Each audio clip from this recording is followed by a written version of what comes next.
pour nous donner plus d'éclaircissements, nous avons le plaisir d'avoir avec nous son Excellence, Monsieur l'ambassadeur Medhat El-Meligui, l'ex-adjoint du ministre des Affaires étrangères. Monsieur l'ambassadeur, bonsoir et bienvenue avec nous. Bonsoir. Monsieur l'ambassadeur, la région du Proche-Orient passe par des agitations intenses, des turbulences, voire même, et on continue quand même de parler, il faut continuer à envisager l'investissement. Il y a des efforts qui sont déployés dans ce sens. Tout d'abord, on aimerait analyser très brièvement le rapport de force et les turbulences, si on peut le dire, de la région pour examiner par la suite dans quelle mesure ceci est susceptible d'affecter le climat de l'investissement. Malheureusement, les derniers événements de la région perpétrés par Israël, que ce soit en Palestine ou Liban, Syrie et autres régions du Yémen, cela a sûrement affecté les taux de croissance des pays du Moyen-Orient. L'Égypte, de son côté, essaye de minimiser l'impact de tous ces événements politiques militaires sur la scène économique. Ici vient l'importance de plusieurs conférences et plusieurs réunions économiques que l'Égypte a participé, que ce soit à l'étranger ou même a accueilli ici au Caire, pour pouvoir continuer son taux de croissance nécessaire pour continuer sa vie économique telle que est souhaitée par son peuple, notamment après plusieurs sacrifices faits par le peuple pour pouvoir préparer le chemin pour des investissements étrangers et de taux de croissance élevés tels qu'on le désire. Pour examiner un petit peu les possibilités d'investissement d'une manière générale, comment voyez-vous nos investissements avec les pays africains, vous qui aviez eu l'occasion de servir dans un des pays africains? Alors cela se passe sur deux niveaux. Premièrement, au niveau bilatéral avec les pays africains avec lesquels on a eu traditionnellement des relations économiques étroites et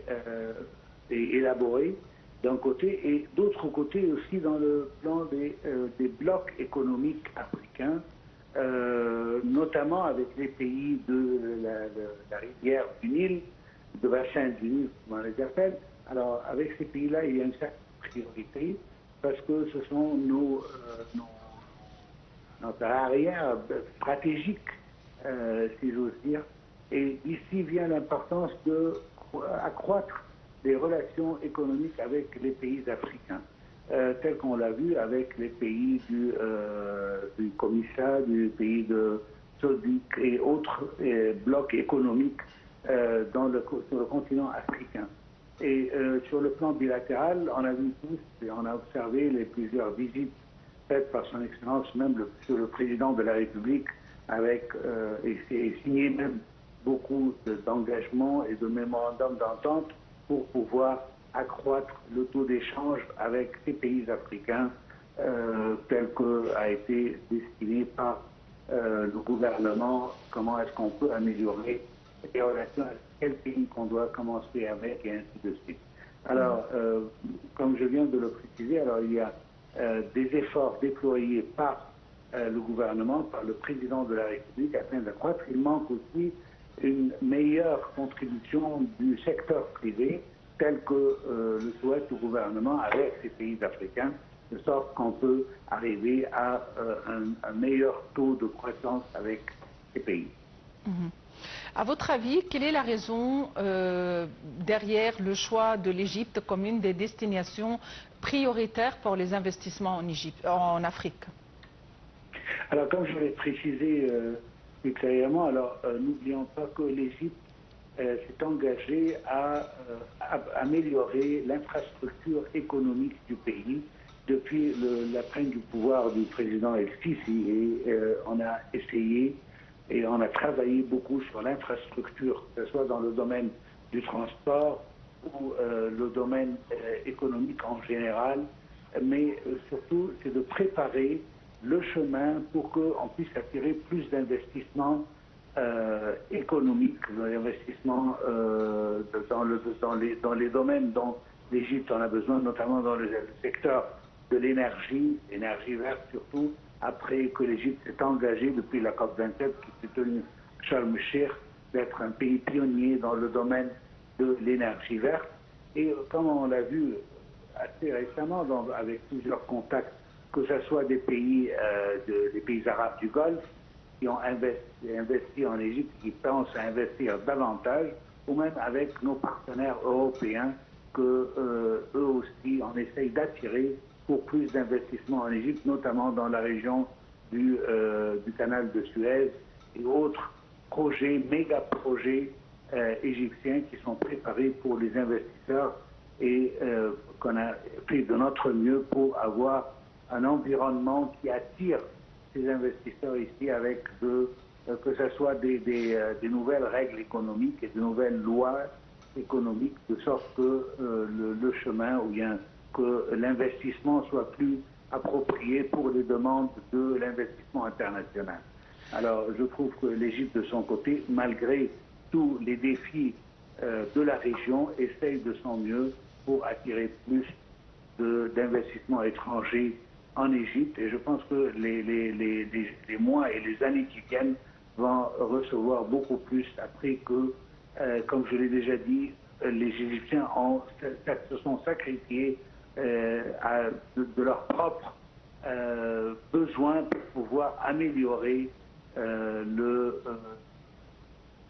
l'environnement d'investissement en Égypte, et maintenant on est prêt à recevoir des investissements étrangers. À votre avis, dans quelle mesure les événements régionaux ou la situation régionale du Proche-Orient est susceptible d'affecter le climat de l'investissement entre les différents pays? Alors, comme on l'a dit au début, alors les investissements, l'impact qu'a eu les investissements dans la région, notamment en Égypte, était influencé par la guerre perpétrée par l'État d'Israël, pays arabes. Un seul exemple que je peux citer parmi plusieurs, mais le plus flagrant qu'on a vu, c'est comment est-ce que le canal de Suez a été affecté par le manque de navires qui passent par le canal, étant donné les frappes et outils sur tout navire qui essaie d'approcher les ports israéliens. Et du coup, on a subi une baisse dans les revenus du canal de Suez de à peu près 60% de les normes qu'on a connues dans les années dernières, et cela est dû à la peur de plusieurs compagnies maritimes ou même compagnies d'assurance de laisser les navires passer par le Suez du canal afin d'être attaqués par les Houthis si ces navires-là passent par Israël, ou même par accident. Ça devient une partie dangereuse. C'est pour ça que les bateaux préfèrent de passer autour d'Afrique par la Cape de Bonne-Espérance que de passer traverser le canal de Suez. Alors voilà un impact direct à cause des circonstances militaires et politiques sur la région qui ont affecté un pays tel que l'Égypte, qui dépend à un grand degré sur les revenus du canal de Suez. Alors, n'oublions pas qu'il y a certainement d'autres facteurs régionaux et internationaux. La guerre qui prend place entre la Russie et l'Ukraine, qui donne qu'il y a moins de blé qui peut arriver en Égypte, et cela peut constituer un problème, étant donné que l'Égypte est un des plus grands pays importateurs de blé de ces deux pays à priorité, mais maintenant on essaye de changer un peu les ressources de blé et les exportateurs qui nous envoient le blé dont on a besoin ici. Alors, voilà deux exemples, ou même plus, que je viens de citer pour montrer à quel point la guerre et l'instabilité de la région du Moyen-Orient peut affecter les pays de la région, et donner un exemple sur l'Égypte, qui est le plus affecté par ce qui se passe dans cette région. À quoi doit-on s'attendre durant l'ère Trump? Alors là, c'est assez difficile. Alors, il y a eu un certain ton d'optimisme que le règne du président Trump sera beaucoup plus facile que l'administration démocrate qu'on avait déjà vu avec le président Biden. Mais je pense qu'à moins d'un mois d'aujourd'hui, on aura un nouveau président, le président Trump, que lui s'est engagé à terminer les guerres, que ce soit en Ukraine, que ce soit au Moyen-Orient. Mais n'oublions pas un facteur très important pour nous dans la région ici, que le président Trump a été un président qui a donné son support inconditionnel pour Israël, et cela menace d'être un support dangereux pour tous les pays de la région. Mais je pense que le Trump numéro 2, si j'ose